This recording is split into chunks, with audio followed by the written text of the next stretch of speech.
So यो आजको क्लासमा म हिजोबाट थोरै कन्टिन्यू गर्छु होइन। हामीले चाहिँ लग लिनियर मोडल चाहिँ हिजो हामीले गऱ्यौँ, अर्थात् दुवैतिर लग लगायो भने त्यसलाई कसरी इस्टिमेट गर्ने, कसरी व्याख्या गर्ने भनेर भन्यौँ होइन।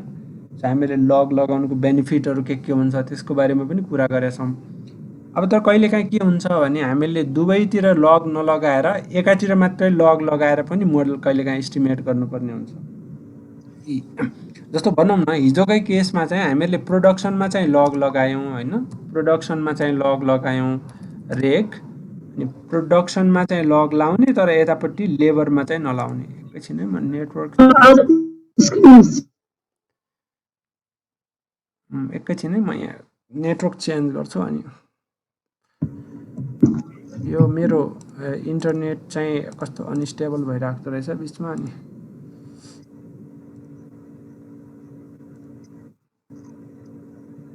मेरो आवाज सुनिरहेको छ अब? हजुर आवाज क्लियर छ सर। मैले 4Gबाट चलाएको, अब चाहिँ कन्टिन्यू हुन्छ होला। डाटा फाइल च्याट बक्समा राखिदिनु पर्छ सर। के पनि क्लियर भएन सर आवाज। हजुर आवाज त के पनि क्लियर भएन, यो एकदमै स्लो इको भएको जस्तो भएको थियो। मेरो चाहिँ हजुर हजुर खोइ कसको आवाज हो सर, आवाजै अर्कै मेरो आइरहेको छ। आवाज होइन होला, मैले होइन, मैले बोलेको होइन।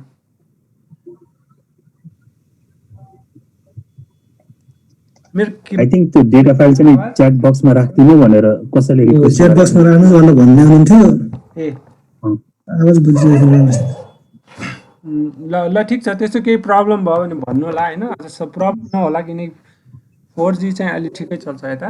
सो हामीहरूले चाहिँ लग लिनियर मोडलको बारेमा कुरा गरिराखेका छौँ। मैले त्यो डेटा फेरि राखिदिन्छु च्याट बक्समा। हुन त च्याट बक्समै छ होइन, त्यो माथि अलिअलि माथि जानुभयो भने भेटिन्छ च्याट बक्समा।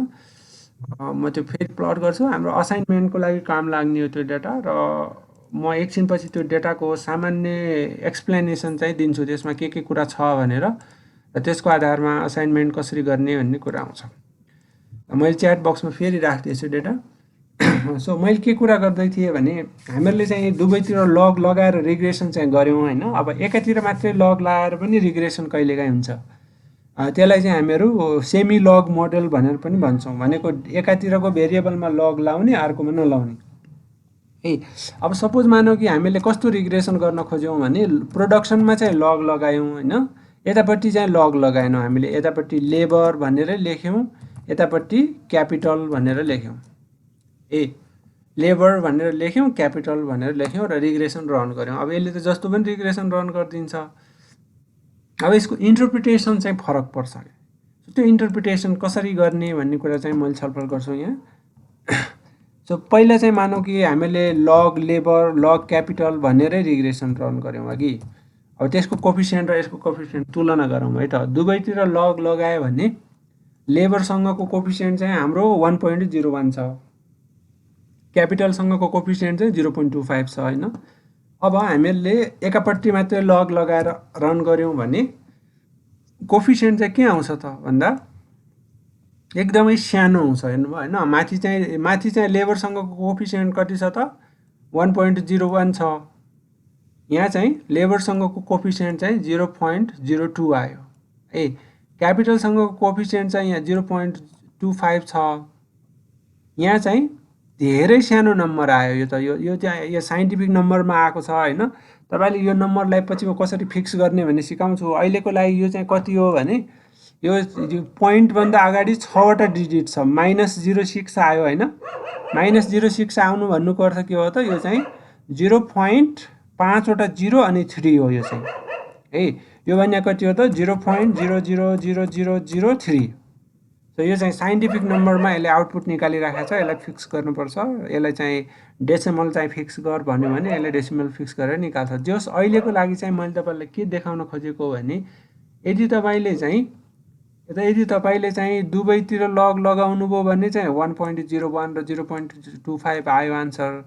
तर एकापट्टि मात्रै लग लगाउनु भयो, डिपेन्डेन्ट भेरिएबलमा चाहिँ लग लाउनु भयो, यतापट्टि लग लाउनु भएन भने कोफिसियन्ट्सहरू चाहिँ एकदमै सानो आउँदो रहेछ। लेबरको कोफिसियन्ट चाहिँ 1.01 बाट 0.02 मा झर्यो हैन। क्यापिटलको कोफिसिएन्ट चाहिँ 0.25 बाट 0.00003 मा झर्यो। अब माथिको मोडल र यो मोडलको इन्टरप्रिटेसन गर्ने तरिका फरक हुन्छ कि दुवैतिर लग लगायो भने लग मोडल भनेर भन्छौँ हामी। दुवैतिर लग भयो भने लग मोडल। लग मोडलको इन्टरप्रिटेसन हामीले हिजो सिक्यौँ हैन। हामीले लग मोडलको इन्टरप्रिटेसन कसरी गर्ने भन्ने हो त दुवैतिर पर्सेन्ट लेख्ने भनेर भन्यौँ है। दुवैतिर पर्सेन्ट लेख्ने भनेर भन्यौँ। If labour is increased by 1% comma production increases by कति आएको छ त दुवैतिर लग लगाएको बेलामा 1.01 आएको छ 1.01%। सो दुवैतिर लग लागेको बेलामा के गर्नुपर्ने रहेछ त लेबर 1% ले वृद्धि हुँदा उत्पादन 80% ले बढ्छ भनेर दुवैतिर पर्सेन्ट लाउनु पर्ने रहेछ। र यहाँ पछाडिपट्टि यसो पनि लेख्नुपर्छ other things remaining the same भनेको छौँ हैन। Other things being constant. अर्थात् अदर थिङ्स बिङ कन्स्ट्यान्ट भने के हो त भन्दा क्यापिटल लगायतका अन्य चिजहरू चेन्ज नभएको बेला लेबर मात्रै 1% ले बढायौँ भने उत्पादन चाहिँ 1.01% ले बढ्छ भनेर हामीले यो तपाईँहरूले आफ्नो डायरीमा नोट गरिराख्नुपर्छ होला। दुवैतिर लग छ भने हामीले पर्सेन्ट भनेर व्याख्या गर्नुपर्छ। अर्थात् लेबर 1% ले बढ्दाखेरि उत्पादन 80% ले बढ्छ भनेर व्याख्या गर्नुपर्छ भनेर डायरीमा नोट गरिराख्नुपर्छ होला, जुन हामीले हिजो पनि गऱ्यौँ। अब आजकोमा जाउँ है त। आजकोमा चाहिँ हाम्रो के छ त डिपेन्डेन्ट भेरिएबलमा लग छ है। डिपेन्डेन्ट भेरिएबलमा लग छ, यतापट्टि लग छैन। यस्तो मोडेललाई चाहिँ हामी के भन्छौँ भने लग लिनियर भनेर भन्छौँ कि लग लिनियर है। अब छोटोमा चाहिँ यस्तो लेखिन्छ लग लिन मोडेल भनेर भनिन्छ। लग लिन भनेको त बायाँपट्टि भएको भेरिएबलमा चाहिँ लग आउने, दायाँपट्टिको भेरिएबलमा चाहिँ लग नआउने। बुझ्दै हुनुहुन्छ हैन मैले भनेको? दायाँपट्टिको भेरिएबलमा लग नआउने, बायाँपट्टिको भेरिएबलमा मात्रै लग आउने भयो भने यसको व्याख्या यसरी गरिन्छ है। जोसँग लग लागेको छैन नि त्यहाँ पर्सेन्ट लेख्न पाइँदैन है। यहाँ लेबरसँग लग ला छैन नि त हैन। हामीले लेबरसँग लग लागेको छैन, त्यही भएर अब यहाँ लेबर 1% ले बढाउँदा भनेर भन्न पाइँदैन। के भन्नु पर्यो त लेबर त यहाँ युनिटमै छ, मान्छेको सङ्ख्यामा छ। If labour is increase by 1 unit भनेर भन्नु पर्यो है। प्रोडक्सनमा लग लगाएको हुनाले प्रोडक्सन चाहिँ पर्सेन्टमा लेख्नु पर्यो। तर पर्सेन्टमा लेख्दाखेरि यहाँनिर एउटा कुरो गर्नुपर्छ। त्यो कुरो चाहिँ के भने हाम्रो कोफिसिएन्ट जति आएको छ नि 0.02 यसलाई 100 ले गुणा गर्नुपर्छ है। तीनटा कुरा सम्झिनु पर्यो। तीनटा कुरा, एउटा कुरा के त जुन भेरिएबलमा लग लागेको छ त्यसमा चाहिँ पर्सेन्ट भन्ने जोडिहाल्नु पर्यो है। यहाँ चाहिँ केमा छ त प्रोडक्सनमा लग लागेको हुनाले हामीले प्रोडक्सन इन्क्रिजेज बाई पर्सेन्ट भनेर जोड दिइहाल्यौँ है। जहाँ चाहिँ लग लागेको छैन नि त्यहाँ पर्सेन्ट लाउन पाइएन। त्यही भएर हामीले if labour is increase by 1% भनेनौँ, labour is increase by 1 unit भनेर भन्यौँ।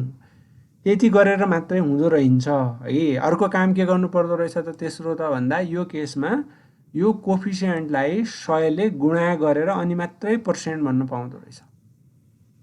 यहाँ जति आएको छ नि 0.029 इन्टु 100 भने कति होला त यो 2.9 होला हैन। यो भनेको 2.9% हुन्छ होला। 2.9 हुन्छ कि कति हुन्छ? हुँदैन 2.9। यो चाहिँ हुन्छ यति मात्रै अगाडि आउँछ। यो कति हुन्छ 0.029 इन्टु 100 गर्यो भने यो चाहिँ हजुर त 2.9 होला सर। 2.9 हो। 2 स्टेप अगाडि 2.9% भनेर लेख्नु पर्ने भयो। यसरी हामीले तीनवटा कुरा सम्झेर राख्नुपर्ने भयो है। एउटा कुरा के त भने हामीले जहाँ लग छ त्यहाँ चाहिँ पर्सेन्ट भनेर जोडिहाल्नुपर्छ, जहाँ लग छैन त्यहाँ चाहिँ युनिट भन्नुपर्छ, पर्सेन्ट भन्न पाइँदैन। र अर्को चाहिँ के त भन्दा यदि डिपेन्डेन्ट भेरिएबलमा लग छ भने कोफिसिएन्टलाई 100 ले गुणा गर्नुपर्छ है। यो चाहिँ के त डिपेन्डेन्ट भेरिएबलमा लग भएको बेला मात्र 100 ले गुणा गर्ने हो है। एकछिन पछाडि उल्टो गर्दाखेरि चाहिँ 100 ले भाग गर्नुपर्छ। त्यही भएर यो चाहिँ कापीमा टिपिराख्नै पर्छ। के टिपिराख्नु पर्यो त भन्दा बायाँपट्टिको भेरिएबलमा लग छ भने चाहिँ कोफिसिएन्टलाई पहिला 100 ले गुणा गर्नुपर्छ अनि मात्रै व्याख्या गर्न पाइन्छ भनेर टिपिराख्नु पर्ने भयो। डिपेन्डेन्ट भेरिएबलमा अर्थात् बायाँपट्टिको भेरिएबलमा लग छ, दायाँपट्टिको भेरिएबलमा लग छैन भने कोफिसिएन्टलाई 100 ले गुणा गरेर अनि मात्रै इन्टरप्रेट गर्न पाइन्छ। सो त्यो चाहिँ टिपेर राख्नु होला, भोलि पर्सि गएर बिर्सिन्छ। अब हामीहरूले यसलाई कसरी व्याख्या गर्यौं त भन्दा सिम्पली हामीहरूले डिपेन्डेन्ट भेरिएबलमा लग लगाएको हुनाले प्रोडक्सन इन्क्रिजेज बाई 80% भनेर भन्यौं। लेबरमा लग नभएको हुनाले लेबरमा चाहिँ हामीले यति युनिटले बढ्दा भनेर भन्यौं, 1 युनिटले बढ्दा। अनि पर्सेन्ट लेख्दाखेरि चाहिँ हामीले कोफिसिएन्टलाई 100 ले गुणा गर्यौं र 100 ले गुणा गरिसकेपछि यो चाहिँ 2.9% भनेर पनि लेख्न पाइयो सिधै। सो यो चाहिँ मैले तपाईको च्याट बक्समा राखिदिन्छु। यदि तपाईले यसलाई सेभ गर्न चाहनुहुन्छ भने सेभ गर्न सक्नुहुन्छ। यो चाहिँ असाइनमेन्टमा आउँछ पनि इन्टरप्रेट गर्नको लागि, ठ्याक्कै यही डेटामा काम गर्नको लागि आउँछ र यही इन्टरप्रिटेसन काम लाग्छ। सो मैले लेबरको गरिदिएको छु, तपाईले क्यापिटलको पनि गर्नुपर्ने हुन्छ। अब यहाँ म क्यापिटलको पनि गर्छु है, गर्न चाहिँ।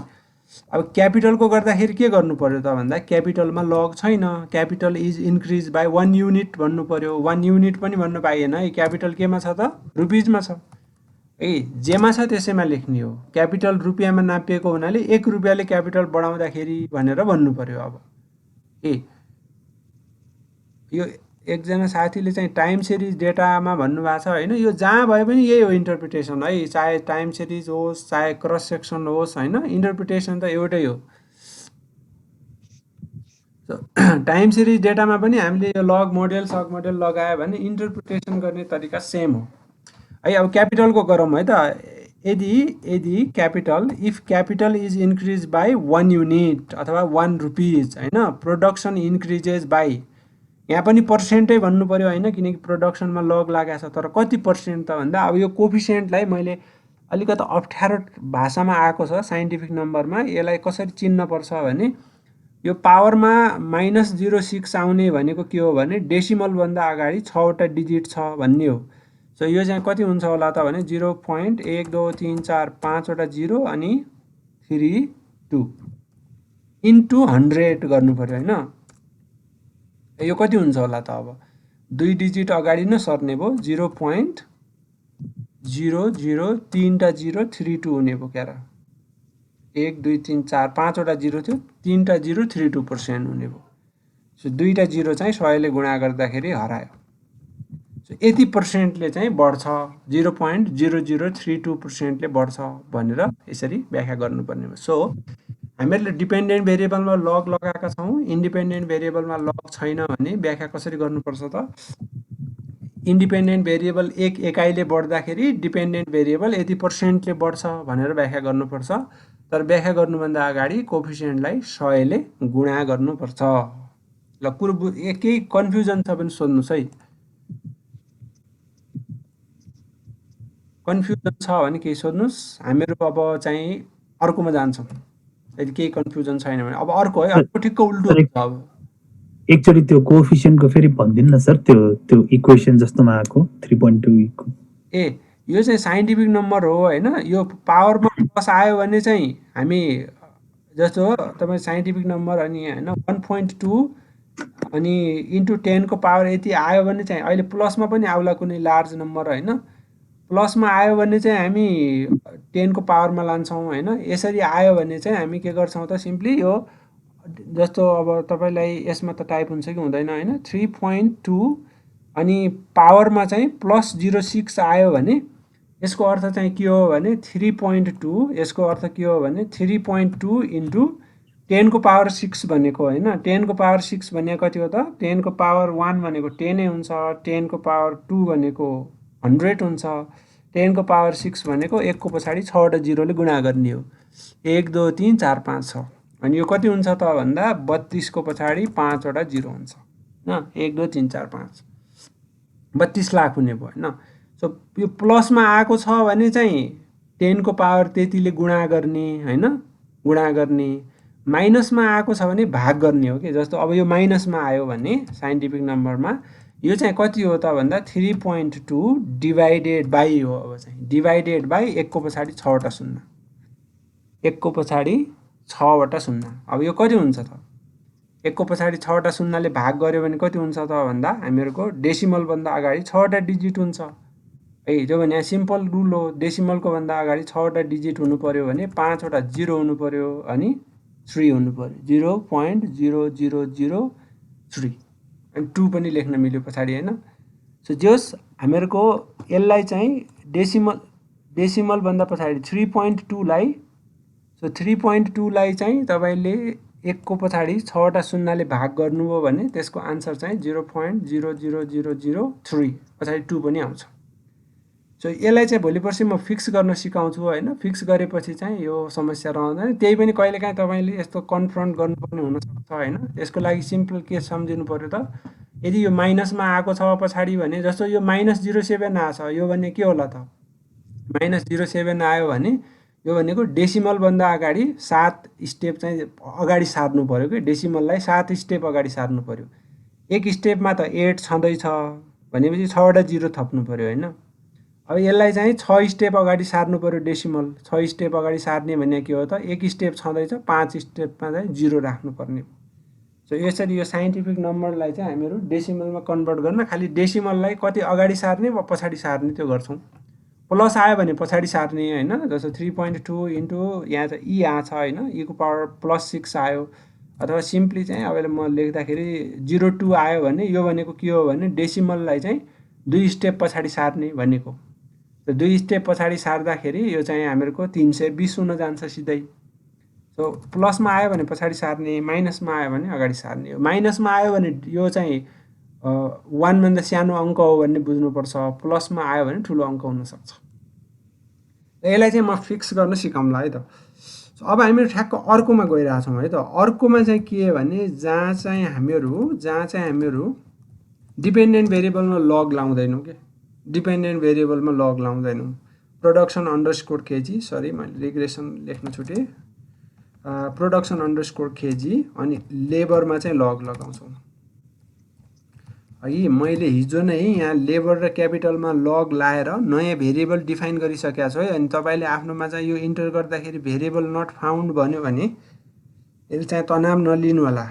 हिजो चाहिँ डु फाइलमा हामीहरूले चाहिँ log labour equals to log of labour भनेर त्यसरी डिफाइन गरेका छौँ हैन। सो त्यो डिफाइन गरिसकेपछि मात्रै यो नयाँ भेरिएबलले काम गर्ने हो। यदि तपाईँले डिफाइन गर्नुभएको छैन भने यो त भेरिएबल नट फाउन्ड भन्छ तपाईँकोमा भोलि। सो त्यसमा तनाव नलिनु होला। यदि डिफाइन गर्न सकिएन भने अहिले ट्राई गर्नुहोस्।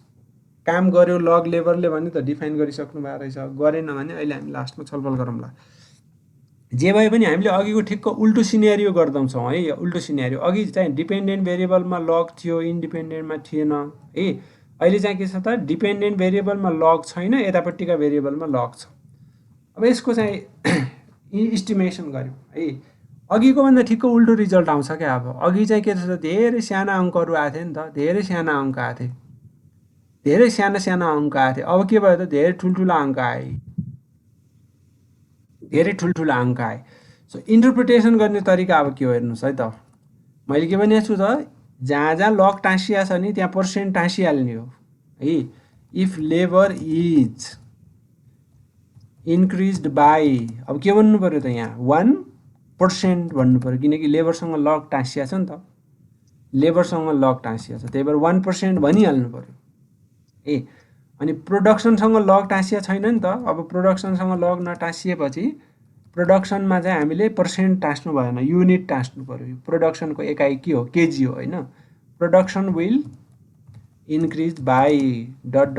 केजी भनेर लेखिहाल्ने हो। जहाँ लग छैन त्यहाँ एकाइ लेखिहाल्ने, जहाँ लग छ त्यहाँ पर्सेन्ट टाँसिहाल्ने। अब चाहिँ लेबर 1%ले बढाउँदा प्रोडक्सन यति केजीले बढ्छ भन्नु पर्यो। अब तर कति केजीले त ए, अघि हामीले के गरेका थियौँ त, 100ले गुणा गरेका थियौँ। यहाँ चाहिँ के गर्नुपर्छ भने 100ले भाग गर्नुपर्छ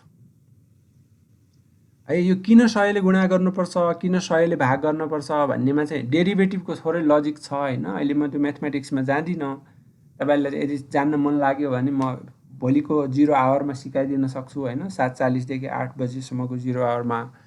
सो अहिलेको लागि चाहिँ हामीले के गर्नु पर्यो भने यदि डिपेन्डेन्ट भेरिएबलमा लग छैन भने हामीले 100 ले भाग गर्नुपर्छ है। डिपेन्डेन्ट भेरिएबलमा लग छ भने 100 ले गुणा गर्नुपर्छ है। डिपेन्डेन्टमा लग छ यता छैन भने है, डिपेन्डेन्टमा छ यता छैन भने 100 ले गुणा गर्नु पर्यो है। डिपेन्डेन्ट भेरिएबलमा लग छैन यता चाहिँ लग छ भने 100 ले भाग गर्नु पर्यो। ए अब प्रोडक्सन कति केजीले बढ्छ त भन्दा 100 ले भाग गर्नु पर्यो हैन। 97 102 लाई 100 ले भाग गर्यो भने कति हुन्छ? 97 केजी हुन्छ हैन। 97 केजी हुन्छ। पछाडिको ग्रामलाई छोडिदिउँ 97 केजी भनेर भन्नु पर्यो। अनि यहाँ पछाडि अर्को चीज पनि लेख्नु पर्यो है। अर्को चीज भनेको other things being constant. Other things being constant. अब क्यापिटलको गरौँ है त। यो म तपाईको च्याट बक्समा राख्छु र क्यापिटलको गरौँ त्यसपछि।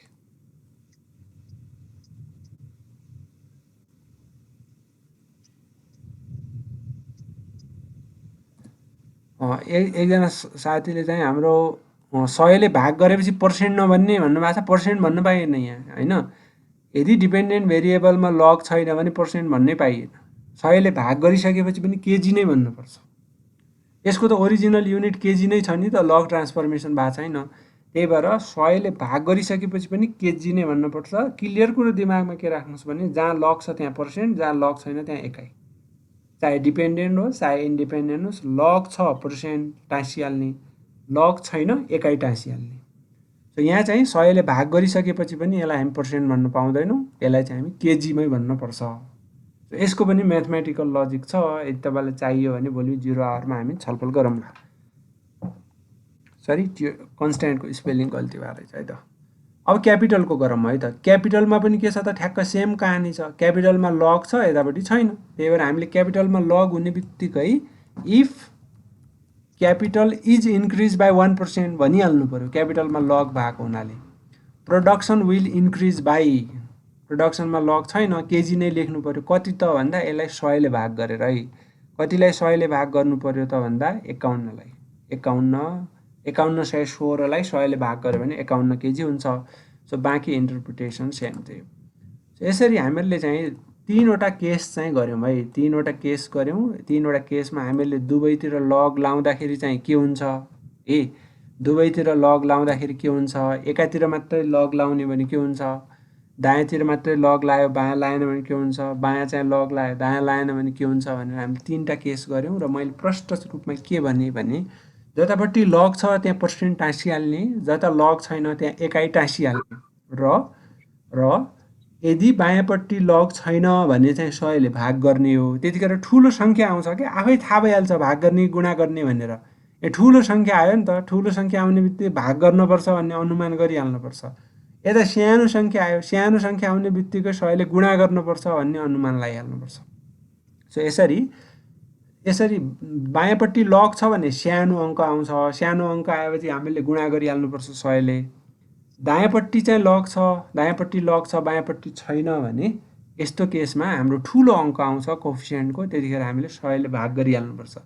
100 ले भाग गरिसकेपछि पनि यहाँ युनिट चाहिँ चेन्ज हुँदैन, युनिट केजीमै हुन्छ किनकि प्रोडक्सनमा लग लागेको छैन। यसमा कुनै क्वेसन छ भने सोधौँ। म यसलाई पनि च्याट बक्समा राख्छु। यो कपी गरेर राख्नुहोला, असाइनमेन्टमा आउँछ ताकि असाइनमेन्टमा केही कुरामा कन्फ्युजन हुन नपरोस्।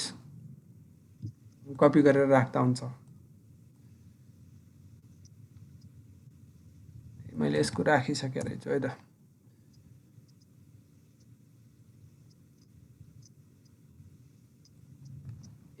अब यस्तो हुन्छ तपाईको यस्तो भयो भने के हुन्छ भन्ने कुरा भयो हैन। अब रेक अनि चाहिँ लग प्रोडक्सन हैन, अनि लग लेबर हैन, लग लेबर। अनि तपाईले क्यापिटलमा चाहिँ लग लाउनु भएन अघि। क्यापिटलमा लग लाउनु भएन भने अघिको जस्तै गर्नु पर्यो क्या तपाईले। हेर्नुस् है अघिको र यसमा केही फरक आयो कि आएन हेरौँ है त। दुवैतिर लग लाउँदाखेरि कति थियो त यो कोफिसिएन्ट? दुवैतिर लग लाउँदाखेरि कति थियो कोफिसिएन्ट? 1.01 थियो हैन, 1.01 थियो।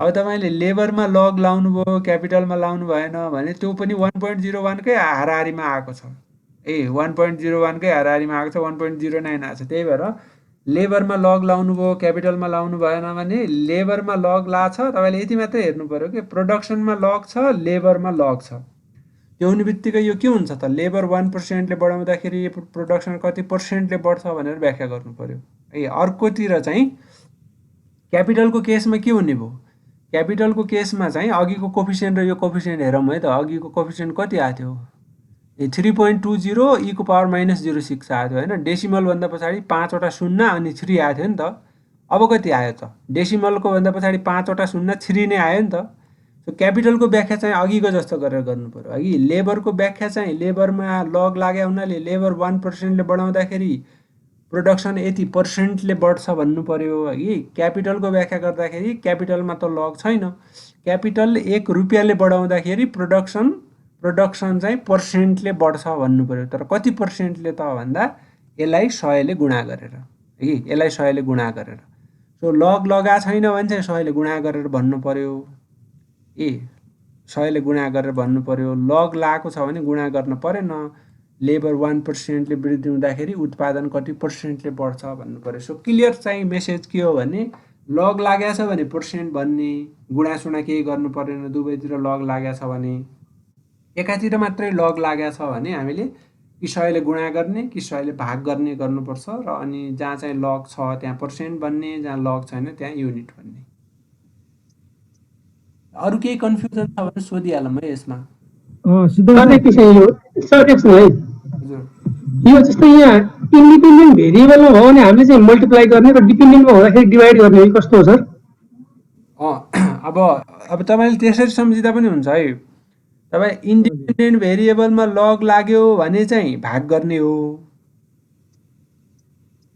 है इन्डिपेन्डेन्ट भेरिएबलमा मात्रै लग लाग्यो भने तपाईले भाग गर्ने हो हैन यहाँ हेर्नुस् है इन्डिपेन्डेन्ट भेरिएबलमा लग लागेको छ तपाईले भाग गर्नु पर्यो हैन ठुलो आयो नि त अंक सो इन्डिपेन्डेन्ट भेरिएबलमा आयो भने चाहिँ भाग गर्ने डिपेन्डेन्ट भेरिएबलमा मात्रै आयो भने गुणा गर्ने भनेर सम्झिदा हुन्छ तपाईले कसरी सम्झनुहुन्छ यसलाई गुणा गर्ने भाग गर्ने यसरी सम्झिदा पनि हुन्छ एमडी भनेर सम्झिदा हुन्छ है एमडी भनेको औषधि बेच्ने एमडी हो एम भनेको मल्टिप्लाई गर्ने भनेको सुरुको भेरिएबलमा लग लाग्यो भने मल्टिप्लाई गर्ने हो यतापट्टिको भेरिएबलमा लग लाग्यो भने डिभाइड गर्ने हो त्यसरी सम्झिदा पनि हुन्छ आफ्नो ट्रिकले सम्झिनुस् हैन जस यतापट्टिको भेरिएबलमा दायाँपट्टिको भेरिएबलमा लग लाग्यो भने भाग गर्ने हो बायाँपट्टिको भेरिएबलमा मात्रै लग लाग्यो भने गुणा गर्ने हो सहिले अझ म चाहिँ अर्को तरिकाले सम्झिन्छु है म चाहिँ कस्तो तरिकाले सम्झिन्छु भने कहिले नबिर्सिने तरिका चाहिँ त्यो हुन्छ क्या जस्तो तपाईले प्रोडक्सनमा लग लायो भने के हुन्छ त तपाईले प्रोडक्सनलाई खुम्च्याउनु हुन्छ कि ठुलो बनाउनु हुन्छ प्रोडक्सनमा लग लाग्यो भने के हुन्छ त प्रोडक्सन खुम्चिन्छ मैले हिजो भनेको छु नि त पुरा 1000 को लग त जम्मा 3 हुन्छ हैन लग लाउने बित्तिकै अंक खुम्चिन्छ त्यही भएर प्रोडक्सनमा लग लागेको हुनाले यसलाई हामीले जबरजस्ती खुम्च्यायौं अब यसलाई त ठुलो बनाउनु पर्यो नि त जबरजस्ती खुम्चाएपछि त जबरजस्ती खुम्चाएको हुनाले यसलाई ठुलो बनाउन गुणा गर्न पर्छ म चाहिँ त्यसरी सम्झिन्छु के आफू चाहिँ सो यतापट्टि लग लगायो भने जबरजस्ती खुम्च्याउँछौं हामी जबरजस्ती खुम्च्याएपछि चाहिँ यसलाई ठुलो बनाउनलाई 100 ले गुणा गर्न पर्छ त्यसको ठिक्क उल्टो अवस्थामा चाहिँ भाग गर्नु पर्छ त्यसरी सम्झिराख्छु मैले तपाईहरुले आफुलाई जस्तो सजिलो पर्छ त्यसरी सम्झिनुस् गर्न पर्ने कुरा चाहिँ 100 ले गुणा अथवा भाग गर्ने हो दायाँपट्टिकोमा आएन लग भने चाहिँ हामीले गुणा गर्ने हो दायाँपट्टिकोमा आयो भने चाहिँ भाग गर्ने हो त्यसरी सम्झिदा पनि हुन्छ हैन आफ्नो आफ्नो तरिकाले सम्झिराख्नुस् यो 100 ले गुणा भाग नगरिकन व्याख्या चाहिँ गर्न पाइदैन अरु कुनै क्वेशन छ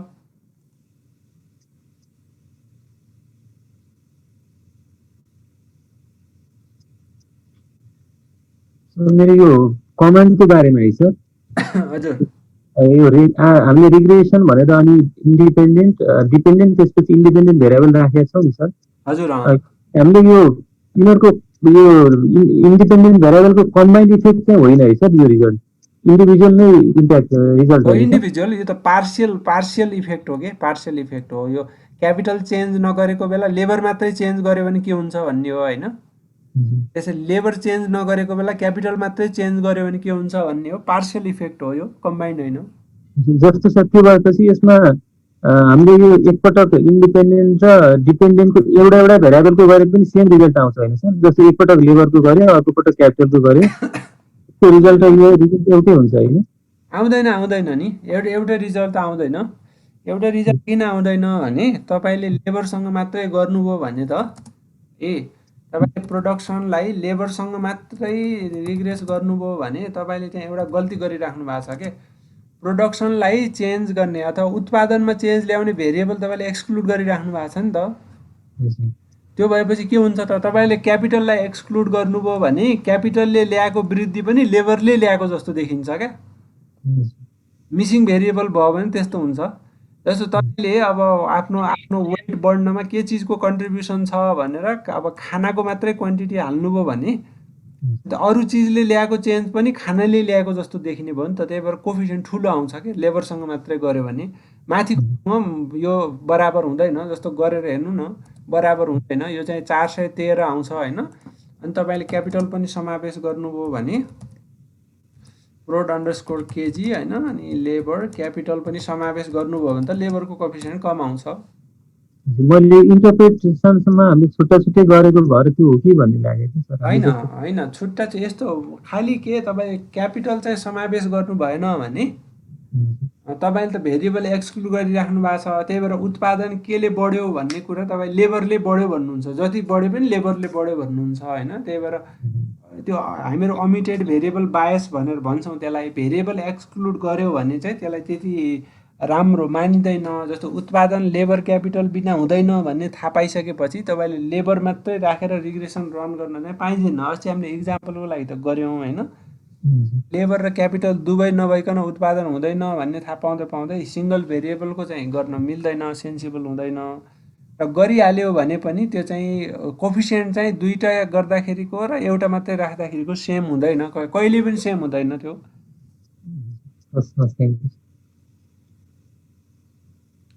ल अब यो चाहिँ हामीले आज असाइनमेन्ट दिन्छौँ है, यही तीनवटा। एउटा चाहिँ दुवैतिर लग लगाएको होइन, एकातिर प्रोडक्सनमा मात्रै लग लगाएको, अर्को चाहिँ प्रोडक्सनमा लग नलागेको, दायाँपट्टि मात्रै लग लगाएको। सबैले यो चाहिँ गरेर बाँकी चाहिँ केही इन्टरप्रेट गर्न परेन होइन। खालि कोफिसिएन्टको मात्रै इन्टरप्रिटेसन गर्ने हो, कोफिसिएन्टको मात्रै। कतिखेर सबैले गुणा गर्ने, कतिखेर भाग गर्ने भन्ने कुरा चाहिँ हामीले अहिले कुरा गऱ्यौँ होइन। भोलि तपाईँले बिर्सिनु भयो भने पनि मैले भिडियो रेकर्ड अपलोड गरिदिइसक्छु 12-1 बजीसम्म। त्यो भिडियो हेर्दै चाहिँ बिर्सिनु भएको छ भने पनि त्यहाँबाट इन्टरप्रेट गर्न सक्नुहुन्छ। यही हो इन्टरप्रेट गर्ने। अघि मैले लेखेर च्याट बक्समा पनि राखिदिएको छु, त्यति भएपछि गाह्रो नहोला। ल अब चाहिँ हामी अर्को कन्सेप्टमा जान्छौँ है त। एउटा अर्को कन्सेप्ट चाहिँ के हो भने अब हिजो हामीले यसको एरर टर्म निकाल्न र एरर टर्म नर्मली डिस्ट्रिब्युटेड छ कि छैन भनेर हेर्न सिक्यौँ होइन। अब यसको टेक्निकल डिटेल थाहा पाउनुभन्दा पनि हामीले एरर टर्म कसरी जेनेरेट गर्ने अनि एरर टर्मको बिहेभियर कसरी इक्जामिन गर्ने भन्ने थाहा पाउने हो। सो एरर टर्मको बिहेभियर चाहिँ केले डिटरमाइन गर्छ त भन्दा, जस्तो हामीले y = a + bx plus error term भन्ने इक्वेसन लेख्यौँ भने यसले के बताउँदछ हामीलाई भने वाइलाई प्रभाव पार्ने भेरिएबल एउटा चाहिँ एक्स हो, अरू भेरिएबलहरू सबै एरर टर्ममा लुक्या छन् भन्ने यसले देखाउँछ। सो यो इक्वेसनबाट हामीहरू एरर टर्म सिम्पली निकाल्न सक्छौँ। त्यो एरर टर्म सिम्पली कसरी निस्किन्छ त भन्दा हामीहरूले y - a - bx गर्ने बित्तिकै के हुन्छ त एरर टर्म निस्किन्छ। सो हाम्रो सफ्टवेयरले पनि यसै गरी निकाल्ने हो क्या। हाम्रो सफ्टवेयरले पनि के गर्ने हो त ठ्याक्कै हामीसँग प्रोडक्सनको भ्यालु छ अनि माइनस a को भ्यालु यो कोफिसिएन्ट कन्स्ट्यान्ट हो, यो कन्स्ट्यान्ट हो होइन। अनि त्यस्तै गरेर हाम्रो b को भ्यालु भनेको यो 413 हो, x को भ्यालु भनेको लेबर हो है। डिपेन्डेन्ट भेरिएबलबाट यो कन्स्ट्यान्टको भ्यालु घटाउँछ अनि माइनस यो टाइम्स लेबरको भ्यालु घटाउँछ र एरर टर्म निकाल्छ। सो एरर टर्म निकाल्नको लागि हामीले के भनेको थियौँ त हिजो, प्रेडिक्ट भन्ने कमान्ड युज हुन्छ भनेर भनेको थियौँ है। प्रेडिक्ट गर्ने अनि एरर टर्मको नाम लेख्ने। मैले हिजो एरर 1 भनेर लेखेको थिएँ, आज चाहिँ म एरर 2 भनेर लेख्छु। अघि नाम जे राख्दा पनि हुन्छ। अघि एरर 2 = कमा कमा रेसिड भन्ने चाहिँ लेख्यो भने यसले के बुझ्छ त भन्दा यसले रेसिजुअल निकालेको हो अर्थात् एरर टर्म निकालेको हो भन्ने बुझ्छ। यो पछाडिको पार्ट चाहिँ जहिले पनि यही लेख्नुपर्छ ताकि उसले एरर टर्म निकाल्ने भन्ने बुझोस् है। इन्टर गरिदियौँ भने उसले निकालिसक्यो होइन, तर हामीलाई देखा छैन निकाल्यो कि निकालेन भन्ने हेर्नको लागि हामी डेटा ब्राउज गर्न सक्छौँ र लास्टमा जान्छौँ र लास्टमा चाहिँ उसले एररको मान निकालेको छ। अब यो चाहिँ मैले च्याट बक्समा राख्छु ताकि तपाईहरुले चाहिँ कपी गरेर आफ्नो डु फाइलमा पेस्ट गरेर राख्नु होला यो।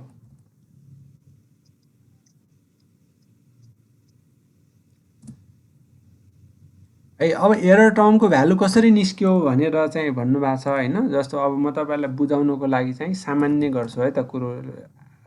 रिग्रेसन हैन, प्रोडक्सन अंडरस्कोर केजी र लेबरको मात्रै यतिको मात्रै म रिग्रेसन निकाल्छु है त। अनि यतिको मात्रै निकाल्छु अनि म एरर टर्म निकाल्छु है त। प्रिडिक्ट अनि एरर 3 भन्ने निकाल्छु है त, अनि कमा रेसिड भन्ने लेख्छु है। अब लिस्ट गरौँ न त, लिस्ट गरौँ। लिस्ट एरर 3, लिस्ट एरर 3 अनि म सुरुको 3 वटा अब्जर्भेसन मात्रै हेर्छु है त। सुरुको 3 वटा अब्जर्भेसन 1 2 3।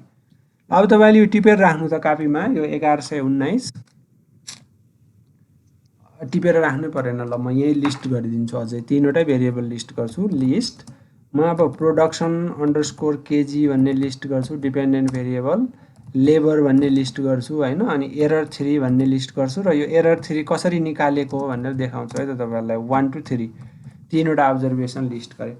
अब यो 1179 कसरी आएको त हेर्नुस् है। हामीहरुको इक्वेसन के छ त, हामीहरुको इक्वेसन के छ भने प्रोडक्सन बराबर a plus b times labour है, a plus b times labour plus error term भन्ने यस्तो हाम्रो रिग्रेसन इक्वेसन हुन्छ क्या।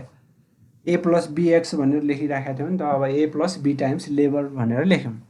अब यसबाट हामीले एररको मान निकालौं त। एररको मान कति हुन्छ त? एररको मान भनेको प्रोडक्सन माइनस, अब यसलाई उतापट्टि पठाइदिनु पर्यो हैन, production minus a minus b times labour है।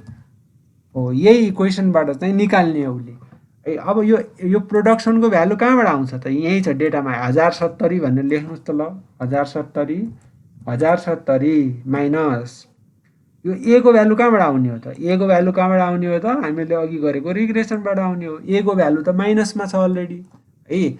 एउटा माइनस चाहिँ फर्मुलाको हो है, अर्को माइनस चाहिँ a को माइनस हो।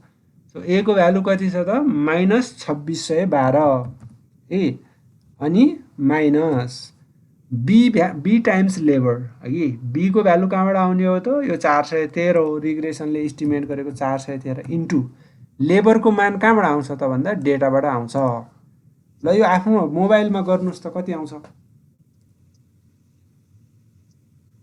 के गर्नु पर्यो त? यो 1070 प्लस हुने भयो है त। अब माइनस र माइनस प्लस हुने भयो। 1070 2612 माइनस 413 इन्टु 6 ए 413 इन्टु 6 413 इन्टु 6 भनेको चाहिँ 2478 हुने भयो। ल 2478। अब यो निकाल्नुस् त कति आउँछ?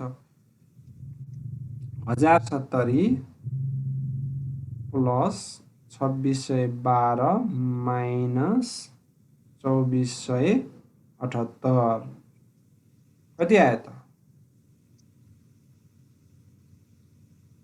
यसमा त कम पो आयो त।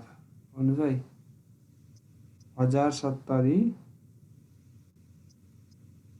प्लस 2612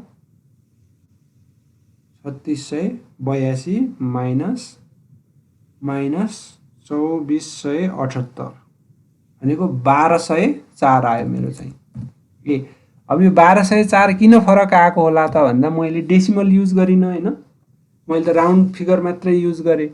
यदि तपाईले डेसिमल सहित गुणा गर्नुभयो भने यो ठ्याक्कै 1179 आउँछ। मेरो चाहिँ 3-4 अंक बढी आयो। बुझ्नुभयो कसरी आउँछ एरर टर्म भन्ने? उले यही इक्वेसनमा उले के गर्छ त, यहाँ रिग्रेसन इक्वेसनबाट a र b को मान राख्छ हैन, अनि लेबरको मान राख्छ, उत्पादनको मान राख्छ र यो e को मान निकाल्छ। यसले 1179 निकाल्यो थियो, हाम्रो 1204 आयो। यो चाहिँ राउन्डिङ एरर हो। तपाईले डेसिमल सहित राख्यो भने ठ्याक्कै आउँछ।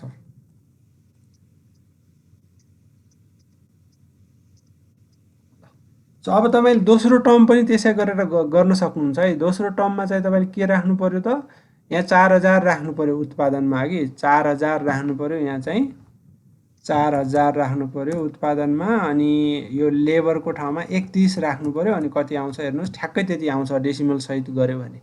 सो यसरी चाहिँ एरर टर्म निकाल्छ कि अब हामीले चाहिँ एरर टर्म निकाल्नुपर्ने आवश्यकता किन हो भने, किनकि हामीलाई एरर टर्मको सर्टेन एसम्सनहरू पुरा भएको हुनुपर्छ रिग्रेसनमा। अब त्यो मध्ये एउटा नर्मल्ली डिस्ट्रिब्युटेड हुनुपर्छ भनेर हिजो हामीले भनेको थियौँ। सो नर्मल्ली डिस्ट्रिब्युटेड हुनको लागि जुन हामीले एरर जेनेरेट गरेका छौँ नि, सो यसमा म फेरि एउटा कुरा के थप्छु भने, तपाईँले लास्टचोटि जुन रिग्रेसन गर्नुभएको छ नि त्यसको एरर चाहिँ निस्किने हो क्या। जस्तो तपाईँले यहाँ रिग्रेसन अर्कै गर्नुभयो अनि माथिको रिग्रेसनको एरर चाहिँ निस्किने होइन, तपाईँले लास्टचोटि जुन रिग्रेसन गर्नुभएको छ त्यसको एरर चाहिँ निस्किन्छ प्रिडिक्टबाट। अब म पुरै गर्छु है त, म अब किनकि मलाई चाहिँ लेबर र क्यापिटल सहितको एरर निकाल्नु छ, प्रोडक्सन अन्डरस्कोर केजी होइन, अनि लेबर क्यापिटल है, म लग नलागाइकन गरिराखेको छु है त, मैले यो गरेँ होइन। अब म यसको एरर चाहिँ प्रिडिक्ट गर्छु है त, प्रिडिक्ट गर्छु। म त एरर कहाँसम्म पुगिसकेँ, अब यहाँ एरर कति लेखेँ मैले, एरर 3 सम्म लेखिसकेँ है त। म एरर 4 लेख्छु, एरर 4 कमा रेसिड भन्ने लेख्छु म होइन। अब यसको एरर यसले निकाल्यो। अब यो एरर चाहिँ के हुनुपर्छ त, फर्स्टमा नर्मल्ली डिस्ट्रिब्युटेड हुनुपर्छ। त्यो हामी चेक गर्छौँ छ कि छैन भने, त्यसको लागि मैले हिजो के भने त, हिस्टोग्राम बनाउने भनेर भने है। एरर 4 को चाहिँ हिस्टोग्राम बनाउने, यसको आकार चाहिँ दायाँ र बायाँपट्टि उस्तै छ कि छैन। अहिलेको केसमा त छैन जस्तो छ होइन, हिजोको केसमा छ जस्तो थियो लग लाउँदाखेरि, आज लग नलाउँदाखेरि छैन जस्तो छ। त्यही पनि अब कन्फर्म गरेर हेर्ने। कन्फर्म गर्नको लागि के गर्ने हो त, एसके टेस्ट भन्ने गर्ने हो। SK test error 4, SK test error 4 भनेर गर्ने। एसके टेस्ट एरर 4 भनेर गर्ने।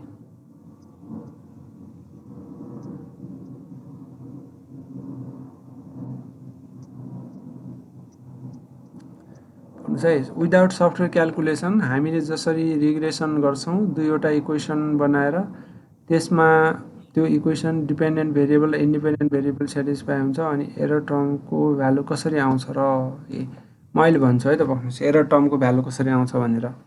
एसके टेस्ट एरर 4 होइन।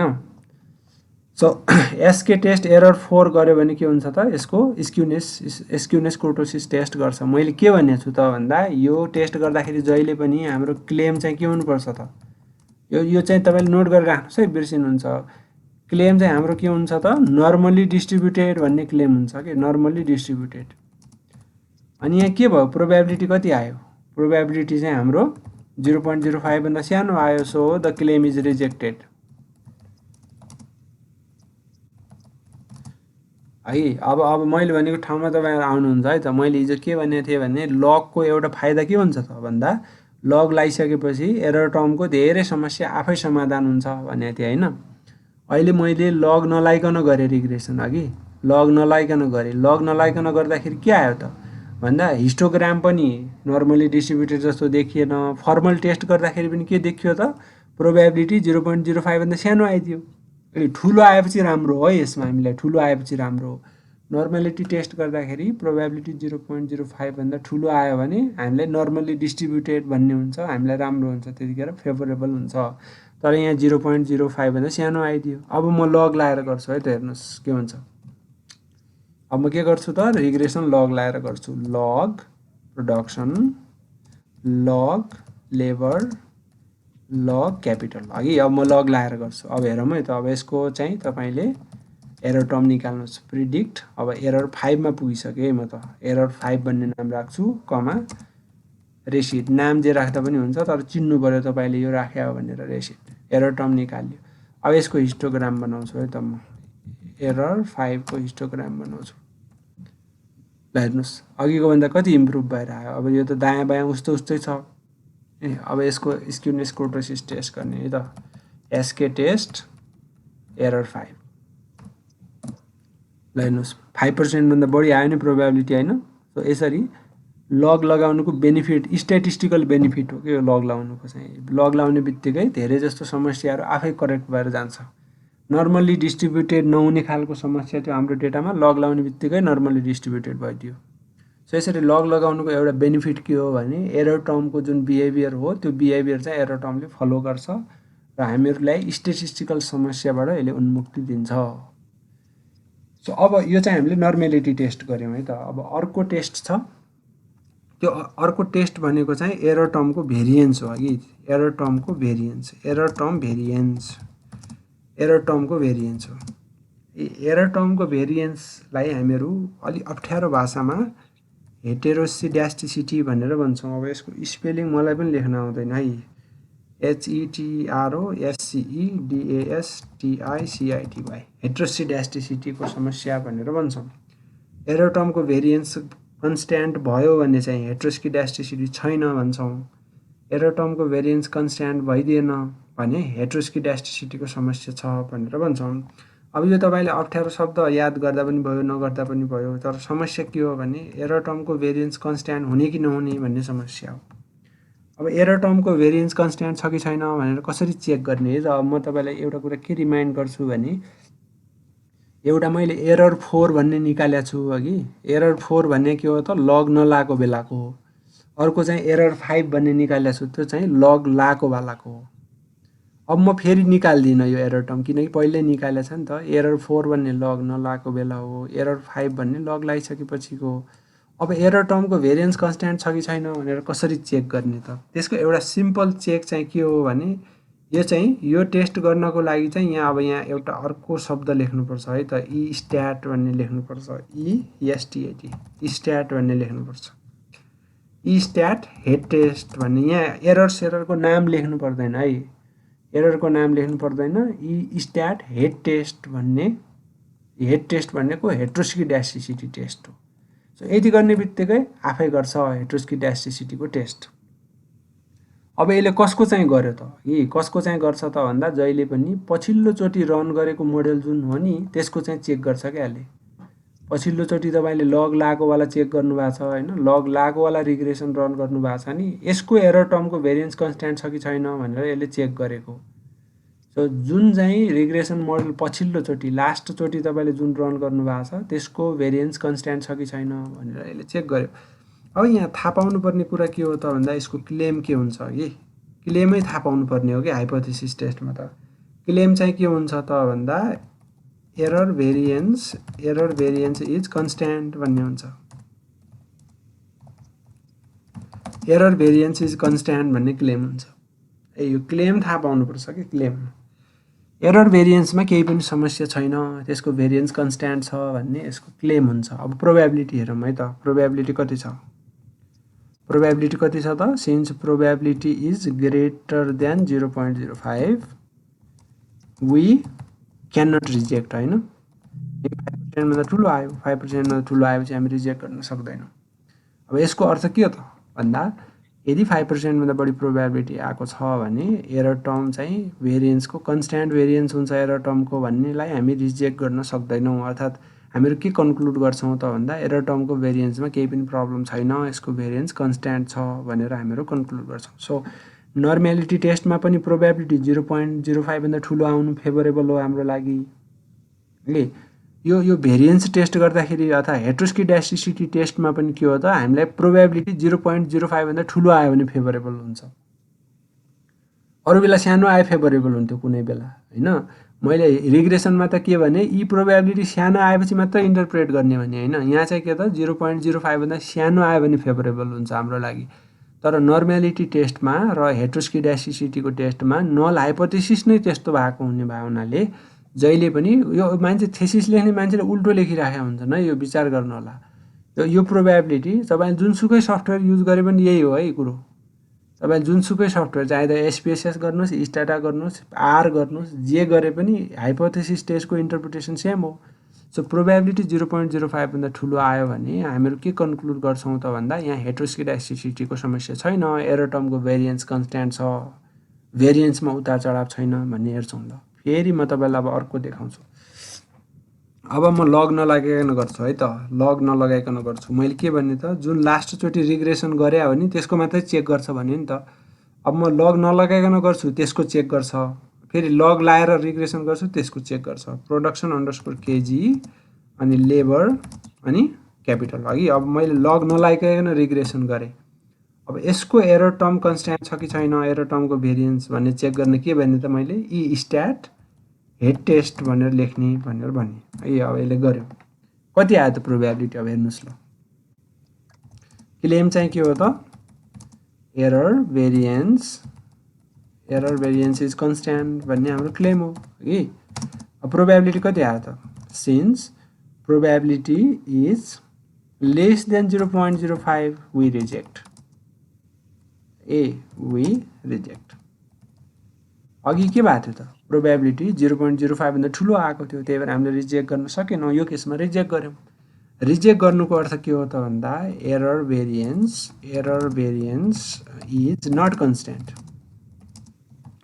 अर्थात् टेक्निकल भाषामा हामी हेटेरोस्किडास्टिसिटीको समस्या छ भनेर कन्क्लुड गर्छौँ ल अब मैले यहाँ फेरि तपाईँलाई केमा लग लाउनुको बेनिफिटमा तपाईँलाई पुर्याएँ नि त धेरै मान्छेहरू तनाव लिइराख्छन् यो मेरो डेटामा हेटेरोस्किडास्टिसिटीको समस्या देखियो कसरी हटाउने होला भनेर हटाउने उपाय त 61 मा रहेछ त हैन लग नलाएर गर्ने बित्तिकै यो हेटेरोस्किडास्टिसिटीको समस्या देखियो एरर भेरिएन्स कन्स्ट्यान्ट नहुने समस्या देखियो हैन तपाईले अब लग लाएर गर्नुस् ठ्याक्कै हराउँछ है त अघि पनि गरे मैले लग लाएर फेरि गर्दिन्छु म रेग लग प्रोडक्सन हाम्रो डिपेन्डेन्ट भेरिएबल हो लग लेबर इन्डिपेन्डेन्ट भेरिएबल हो लग क्यापिटल इन्डिपेन्डेन्ट भेरिएबल हो अनि मैले के लेख्छु त ई स्ट्याट हेड टेस्ट भनेर लेख्छु हेर्नुस् प्रोबेबिलिटी 5% भन्दा ठुलो आयो हैन ठुलो आएपछि हाम्रो क्लेम के हुन्छ त हाम्रो क्लेम रिजेक्ट हुँदैन CLAIM हाम्रो क्लेम भनेको एरर भेरिएन्स इज कन्स्ट्यान्ट भन्ने हुन्छ constant so probability since probability is greater than 0.05 we cannot reject भन्नुको अर्थ के हो त we conclude that error variance is constant है अब तपाईले दिमागमा एउटा छाप के राख्नु पर्यो भने नर्मालिटी चेक गर्दाखेरि हेटेरोस्किडास्टिसिटी चेक गर्दाखेरि अब मल्टिकोलिनियरिटी चेक गर्दाखेरि अटो कोरिलेसन चेक गर्दाखेरि जुन हामी एररको बिहेभियर चेक गर्छौं नि एररको बिहेभियर चेक गर्दाखेरि जहिले पनि प्रोबेबिलिटी 5% भन्दा ठुलो आएको राम्रो हुन्छ एररको बिहेभियर चेक गर्दाखेरि अरु बेला हैन एरर टर्मको बिहेभियर चेक गर्ने बेलामा हामी नर्मालिटी चेक गर्छौं भेरिएन्स टेस्ट गर्छौं भोलिपछि कोरिलेसन टेस्ट गर्छौं जसलाई अटो कोरिलेसन भन्छौं ती सबै गर्दाखेरि प्रोबेबिलिटी 0.05 भन्दा ठुलो आएको राम्रो हुन्छ भन्ने दिमागमा राखिराख्नु पर्ने हो अनि यो काई 1 भनेर चाहिँ राखेको छ नि यो के भन्नु खोज्यो 1.25 यो काई 1.24 भनेर भनेको छ नि यसले चाहिँ यसको माथि हो यस्तो हो यो काई स्क्वायर टेस्ट गरेको अहिले है काई स्क्वायरको भ्यालु हो यो काई स्क्वायरको प्रोबेबिलिटी हो यो यसले काई स्क्वायर भ्यालु गर्नु पर्दैन नि यसमा हजुर रिजल्टमा यसको काई स्क्वायरको भ्यालु एनालाइसिस त गर्नु पर्दैन नि यसमा यो त्यही त काई स्क्वायरको भ्यालु एनालाइज गर्ने हो भने तपाईले अस्ति जसो टी को भ्यालु हामीले 2 भन्दा सानो ठुलो भनेर भन्यौ नि काई स्क्वायरको टेबल भ्यालु हामीले हेर्नु पर्छ कि स्ट्याटिस्टिक्सको किताबमा यति डिग्री अफ फ्रीडममा काई स्क्वायरको भ्यालु कति हुन्छ भनेर हेर्नु पर्छ हैन त्यो चाहिँ हामी अब सफ्टवेयरबाट गर्न थालेपछि त्यो किताब किन हेरिराख्ने त्यही भएर तपाईले काई स्क्वायरको भ्यालुको केही पनि इन्टरप्रिटेसन गर्नु पर्दैन मैले के भन्ने भने जहिले पनि स्ट्याटिस्टिक्समा हाम्रो हाइपोथेसिस टेस्ट चेक गर्दाखेरि सफ्टवेयरमा काम गर्ने बेलामा प्रोबेबिलिटी हेर्यो भने पुरा पुग्छ माथिको भ्यालु हेरिराख्नै पर्दैन जस तपाईले आफ्नो थेसिसमा पेपरमा रिपोर्ट चाहिँ गर्ने हैन तल्लो र माथिल्लो क्राइटेरियामा कहिले पनि कन्फ्लिक्ट हुँदैन भनेर भन्ने हैन मैले अघि अस्ति सो कन्फ्लिक्ट नहुने भावनाले तपाईले काई स्क्वायरको स्ट्याटिस्टिक्स भ्यालुलाई हेरिराख्नु परेन प्रोबेबिलिटी हेरेर कन्क्लुजन दिदा हुन्छ अब यो टेस्ट चाहिँ कसरी गर्ने भन्ने कुरा चाहिँ अलि गाह्रो कुरा हो यो इकोनोमेट्रिक्स पढिसकेको मान्छेलाई चाहिँ जान्ने कुरा हो यो ब्रुस प्यागन टेस्ट भन्ने यसले गर्छ हैन यसको काई स्क्वायरको भ्यालु कसरी निकालिन्छ यो n times coefficient of determination गरेर निकाल्न चाहिँ त्यो म्याथमेटिक्स चाहिँ मैले यहाँ बुझाउँदिन त्यो बुझाउन थालेपछि अब यहाँ हामी डाइभर्स ब्याकग्राउन्डका छौं कन्फ्युज हुन्छौं तपाईले सिम्पली के त भन्दा एरर टर्मको भेरिएन्स कन्स्ट्यान्ट छ कि छैन भनेर हामीले चेक गर्न पर्छ रिग्रेसनमा त्यो चेक गर्नको लागि चाहिँ रिग्रेसन रन गरेपछि हामीले के लेख्न पर्छ त भन्दा ई स्ट्याट हेड टेस्ट भन्ने लेख्न पर्छ हेड टेस्ट भन्ने लेख्नुपर्छ। अनि प्रोबेबिलिटी चाहिँ 0.05 भन्दा ठुलो आयो भने हामीले के निष्कर्ष निकाल्नुपर्छ त भन्दा एरर टर्मको भेरिएन्स कन्स्ट्यान्ट रहेछ, केही पनि समस्या रहन्छ भन्ने निष्कर्ष निकाल्नुपर्छ भनेर बुझ्दा हुन्छ।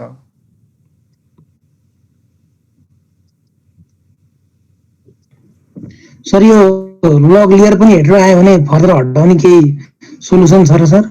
त्यसका उपाय हुन्छन्। त्यसका उपाय चाहिँ अब लग लगाइसकेपछि हेट्रोसिडास्टिसिटी आयो भने तपाईँले अब भेरिएबलमा कुनै भेरिएबलमा धेरै ठुलो फ्लक्चुएसन छ भने त्यो फ्लक्चुएसन भएको भेरिएबललाई ड्रप आउट गर्दाखेरि हट्न सक्छ। एउटा चाहिँ त्यो हो होइन। जस्तो एक्सचेन्ज रेट लिनुभएको छ, एक्सचेन्ज रेट टाइम सिरिजमा होइन, एक्सचेन्ज रेटमा धेरै ठुलो उतार चढाव हुन्छ। नेप्से इन्डेक्स लिनुभएको छ, नेप्से इन्डेक्समा धेरै ठुलो उतार चढाव हुन्छ होइन। त्यस्तो उतार चढाव भएको भेरिएबल चाहिँ तपाईँले ड्रप गर्नुभयो भने त्यस्तो बेला चाहिँ हेट्रोस्किडास्टिसिटीको समस्या समाधान भएर जान्छ। एउटा उपाय त्यो हो होइन। अर्को तपाईँको हट्न थालेन भने अन्तिम उपाय चाहिँ यस्तो हुन्छ जुन म तपाईँहरूलाई भन्न गइरहेको छु। यदि एरर टर्मको भेरिएन्स कन्स्ट्यान्ट देखिएन भने तपाईँले चाहिँ अन्तमा यस्तो गरिदिनुपर्छ, रेक होइन, अनि लग प्रोडक्सन अनि लग लेबर। सपोज लग लगाइसकेपछि पनि हेट्रोस्किडास्टिसिटी देखियो होइन, लग लेबर लग क्यापिटल लग। अनि यहाँ कमा आर गरिदिने हो भने यसले चाहिँ त्यो एरर टर्म भेरिएन्स कन्स्ट्यान्ट नभएको कारणले गर्दाखेरि कस्तो प्रभाव पारेछ रिग्रेसनमा त्यो सबै प्रभावलाई यसले नलिफाई गरिदिन्छ कमा आर गर्यो भने। सो कमा अर्थ कमा आरको अर्थ चाहिँ रबस्ट स्ट्यान्डर्ड एरर्स हो होइन। रबस्ट एररले चाहिँ तपाईँको अब एरर टर्मको भेरिएन्स कन्स्ट्यान्ट नहुँदाखेरि के कस्तो इम्प्याक्ट पारेछ त्यो इम्प्याक्टलाई चाहिँ क्यान्सल आउट गरिदिने काम गर्छ। सो हेट्रोस्किडास्टिसिटीको समस्या देखियो भने तपाईँले चाहिँ कमा आर गरेर रिग्रेसन रन गर्नु होला। त्यो गर्दाखेरि चाहिँ अघिको भन्दा यहाँ टी भ्यालु चाहिँ चेन्ज भएर आउँछ, प्रोबेबिलिटी थोरै चेन्ज भएर आउँछ। सो अघि सिग्निफिकेन्ट भएको भेरिएबलहरू सिग्निफिकेन्ट नदेखिन पनि सक्छ कमा आर युज गर्ने हो भने। सो मैले चाहिँ बिस्तारै बिस्तारै इन्ट्रोड्युस गरिराखेको हुनाले अबदेखि म गर्दाखेरि तपाईँलाई के एउटा सुझाव दिन्छु भने चाहे चाहिँ हेट्रोस्किडास्टिसिटीको समस्या होस् होइन चाहे नहोस्, जहिले पनि रिग्रेसन गर्दाखेरि के गर्नुपर्छ त, यो स्ट्याटामा हो भने जहिले पनि पछाडि आर भन्ने कहिले पनि छुटाउनु हुँदैन।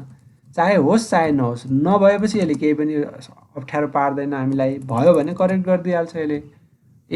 लग लेबर अनि लग क्यापिटल। सो तपाईँलाई हेट्रोस्किडास्टिसिटी छ छैन केही पनि थाहा छैन भने पनि सुरुमै आर हानिदिइहाल्ने हो, कमा आर हानिदिइहाल्ने हो। कमा आर हानिसकेपछि यसले चाहिँ अब कमा आर गर्यो भने यहाँ एउटा चिज उडाइदिन्छ यसले होइन। के चिज उडायो त भन्दा यो अनोभा टेबल चाहिँ यसले उडाइदिन्छ। अनोभा टेबल उडाएर यसले यहाँ स्ट्यान्डर्ड एररको ठाउँमा रबस्ट स्ट्यान्डर्ड एरर भन्ने निकाल्छ होइन। सो जहिले पनि कमा आर चाहिँ लाउनु होला रिग्रेसन गर्दाखेरि, कमा आर चाहिँ लगाइहाल्नुपर्छ। त्यसले चाहिँ हेट्रोस्किडास्टिसिटीको केही समस्या छ भने पनि अटोमेटिक रूपमा करेक्ट गरिदिन्छ। ल अब यो हाम्रो चाहिँ असाइनमेन्ट आज आउँछ होइन। असाइनमेन्टमा चाहिँ मैले अघि नै भनिसकेँ एउटा चाहिँ दुईवटा असाइनमेन्ट छ है। अब सकियो भने गर्नु होला, सकिएन भने बिस्तारै गर्छौँ हामी। एउटा चाहिँ यसको असाइनमेन्ट दिन्छौँ, एउटा चाहिँ हामी अर्को असाइनमेन्ट दिन्छौँ। अर्को असाइनमेन्ट भनेको म एकचोटि आफ्नो डु फाइल सेभ गर्छु र अर्को डेटा खोल्छु है त, म तपाईँलाई पठाएको डेटा खोल्छु, त्यसमा आउँछ असाइनमेन्ट। यसलाई म क्लियर गर्छु र म अर्को डेटा खोल्छु। अर्को डेटा चाहिँ हाम्रो इयर्स अफ स्कुलिङले वेज रेटमा कस्तो प्रभाव पार्छ भन्नेसँग सम्बन्धित छ। यो चाहिँ युएसमा अमेरिकामा भएको एउटा सर्वेको डेटा हो होइन।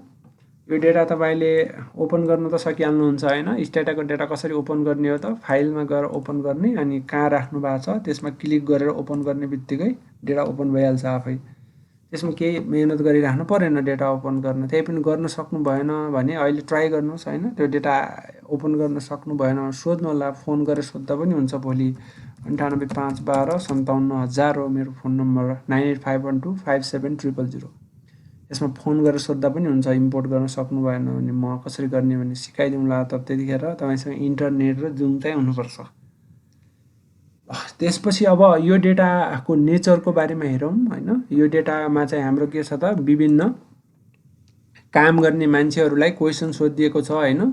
यो मेल भन्ने एउटा भेरिएबल छ। यो मेल भन्ने भेरिएबलमा मेल भनेको 1, फिमेल भनेको 0 हो है। मेल भनेको 1 फिमेल भनेको 0 हो एस भनेको के हो मैले त्यहाँ फुल फर्म लेखिदिएको छु कि यता चाहिँ हामीले लेबलिङ गर्ने भन्ने थियो नि त मैले यहाँ फुल फर्म लेखिदिएको छु डेटामा त थिएन मैले लेखिदिएको छु यहाँ मेल भनेको के भेरिएबल हो त जेन्डर भन्ने भेरिएबल हो जहाँ मेललाई 1 दिएको छ फिमेललाई 0 दिएको छ के एस भनेको के हो त इयर्स अफ स्कुलिङ हो कति वर्ष उसले पढाएको छ भन्ने म्यारिड भने के हो त म्यारिटल स्ट्याटस हो म्यारिडलाई 1 अनम्यारिडलाई 0 दिएको छ है यहाँ यो जुन 1 0 मा नापिएको हुन्छ नि यो चाहिँ विदेशीहरूले के गर्छन् भने यहाँ जे लेखे नि त्यसलाई 1 दिन्छन् क्या जस्तो यसलाई जेन्डर भनेर लेखेनन् नि त उनीहरूले मेल भनेर लेखे हैन अनि मेल भनेर लेखेर यसको दुईटा क्याटेगोरी छ भने तपाईले के बुझ्नुपर्छ भने यो मेललाई चाहिँ 1 दिया हो अर्कोलाई चाहिँ 0 दिया हो त्यसै गरेर यहाँ त म्यारिड भन्ने लेखे नि त म्यारिड भन्ने लेखेपछि तपाईले के गेस गरिसक्नुपर्छ भने यसले म्यारिडलाई 1 क्याटेगोरी दिया छ अनम्यारिडलाई 0 दिया छ भन्ने तपाईले अटोमेटिकली बुझ्नुपर्छ सो तपाईले यहाँ म्यारिड भन्ने भेरिएबल हेर्नुभयो भने त्यो 1 0 मा छ ट्याब गरेर पनि हेर्न सक्नुहुन्छ हैन ट्याब गर्दाखेरि त्यसको दुईटा मात्रै भ्यालु छन् के जस्तो मेललाई ट्याब गरौँ हैन ट्याब मेल गरौँ हैन सरी त्यहाँ क्यापिटल लेटरमा छ यो चाहिँ विचार गर्नु होला सबै क्यापिटल छ यसको एम ए एल सरी सबै क्यापिटल छ M A L E male ए दुईटा मात्रै छ नि त 0 1 मात्रै छ हैन अब तपाई कलाई 0 कलाई 1 भन्ने कसरी सम्झिनु पर्यो त भन्दा यहाँ भेरिएबलको नाम जे राखेको छ नि मेल राखेको छ भने मेल चाहिँ 1 हो अर्को 0 हो भन्ने बुझ्नु पर्यो त्यस्तै म्यारिडमा पनि तपाईले के बुझ्नु पर्यो त भने M A R R I E D म्यारिडमा पनि के बुझ्नु पर्यो भने म्यारिडमा चाहिँ 1 हुन्छ जे यहाँ नाम लेखेको छ त्यसको 1 हुन्छ अरुको 0 हुन्छ सो यो 1 भनेको चाहिँ के हो त म्यारिड हो भन्ने बुझ्नु पर्यो सो त्यसपछि यो एएसभीएबीसी भन्ने के हो त भन्दा मान्छेको कग्निटिभ एबिलिटी भनेको मान्छेको सोच्ने क्षमतालाई नाप्ने स्कोर हो एउटा यसको इन्डेक्स हो एसएम भनेको चाहिँ अब मम्मीले चाहिँ कति वर्ष पढाएका छन् एसएफ भनेको चाहिँ फादरले कति वर्ष पढाएको छ भन्ने हो एक्सपिरियन्स भनेको एक्सपिरियन्स कति वर्षको छ काम गर्ने मान्छेसँग भन्ने हो अर्निङ्स भनेको 1 घण्टामा कति कमाउँछ भन्ने हो है यसमा हामीहरु भोलि पनि काम गर्छौं हैन आजको असाइनमेन्ट चाहिँ हामीले यो दिन्छौं यो सिम्पल असाइनमेन्ट दिन्छौं एउटा असाइनमेन्ट भनेको यो वेजलाई अर्निङ्सलाई अब क्लिक गरेर ल्याउँछु है त अर्निङ्सलाई चाहिँ स्कुलिङ इयरसँग रिग्रेसन गर्ने अनि यसलाई इन्टरप्रेट गर्ने अब यस्तो आयो भने के बुझ्नु पर्छ त मेरो यहाँ ठाउँ पुगेन भन्ने बुझ्नु पर्छ यसलाई तान्नु पर्यो ए रिग्रेसन आरजी रेग ए अर्निङ्सलाई डिपेन्डेन्ट भेरिएबल मान्ने स्कुलिङ इयर्सलाई इन्डिपेन्डेन्ट हामीले के गर्न खोजिराखेका छौं भने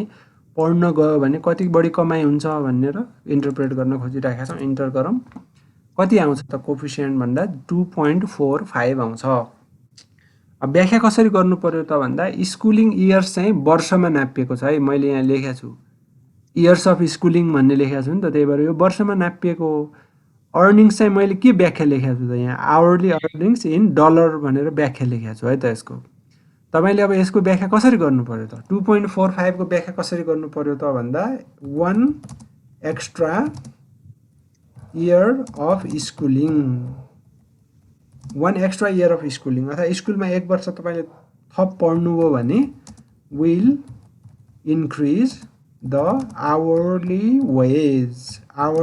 वेज बाई कति डलर त भन्दा 2.45 डलर है जसको जे युनिट हो त्यही लेख्नुपर्छ है जसको जे युनिट हो त्यही लेख्नुपर्छ किनकि स्कुलिङ इयर्समा छ यो वेज चाहिँ डलरमा छ अर्निङ्स चाहिँ डलर पर आवरमा छ त्यही भएर हामीले के भन्यौं भने यो 2.45 आउनुको अर्थ के हो भने एक वर्ष एक्स्ट्रा स्कुल पढियो भने हाम्रो पर आवर ज्याला चाहिँ 2.45 डलरले वृद्धि हुन्छ भनेर यसको व्याख्या यसरी गर्नु पर्यो यदि तपाईलाई यो चाहिन्छ भने म च्याट बक्समा राख्छु र तपाईले कपी गरेर राख्न सक्नुहुन्छ त्यसपछि अर्को चाहिँ हामी एक्सपिरियन्स सहितको गर्न दिन्छौं अघि रेग अनि चाहिँ अर्निङ्सलाई डिपेन्डेन्ट भेरिएबल मान्ने स्कुलिङ र एक्सपिरियन्सलाई एक्सपिरियन्स पनि केमा छ त वर्षमा छ अघि एक्सपिरियन्स पनि वर्षमा छ अब यसको व्याख्या गर्नुस् यसको व्याख्या गर्नुस् 1 वर्ष एक्स्ट्रा स्कुल गइयो भने 1 extra year of schooling will increase earnings hourly earnings भन्नु पर्यो है त आवरली अर्निङ्स बाई कति त $2.678 अब यहाँ अर्को चिज पनि लेख्नु पर्यो है के लेख्नु पर्यो त अब त हामीसँग एउटा मात्रै भेरिएबल छैन के लेख्नु पर्यो त अब अर्को पनि भेरिएबल भएको हुनाले other things being constant other things held constant अथवा बिङ कन्स्ट्यान्ट भनेर भन्नु पर्यो है यो पनि म तपाईको च्याट बक्समा राख्छु त्यसपछि अब हामीले एक्सपिरियन्सको पनि त व्याख्या गर्नु पर्यो हैन एक्सपिरियन्सको पनि व्याख्या गर्नु पर्यो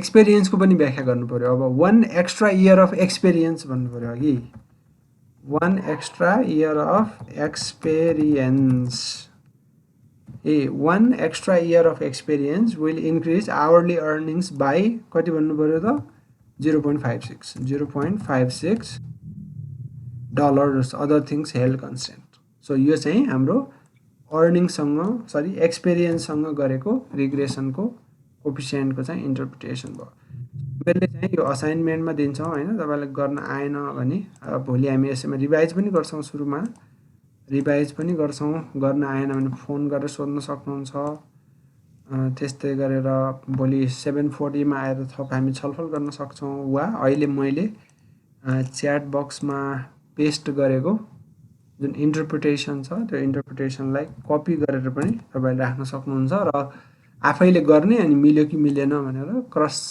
म्याच चाहिँ गर्न सक्नुहुन्छ है सो हामीहरूले प्रोडक्सन फंक्सनको पनि असाइनमेन्ट आउँछ यसको पनि असाइनमेन्ट आउँछ र भोलिदेखि हामी यो डेटामा काम गर्छौं थोरै किनकि यो डेटामा हामीसँग अब डमी भेरिएबलमा युज गर्न मिल्ने केही डेटा छ हैन जस्तो मेल फिमेलको क्याटेगोरी छ त्यस्तै गरेर अर्बन र रुरलको क्याटेगोरी छ अनि कस्तो टाइपको जब हो त्यसको क्याटेगोरी छ हैन हामी भोलि चाहिँ डमी भेरिएबल रिग्रेसन चाहिँ यसबाट सिक्छौं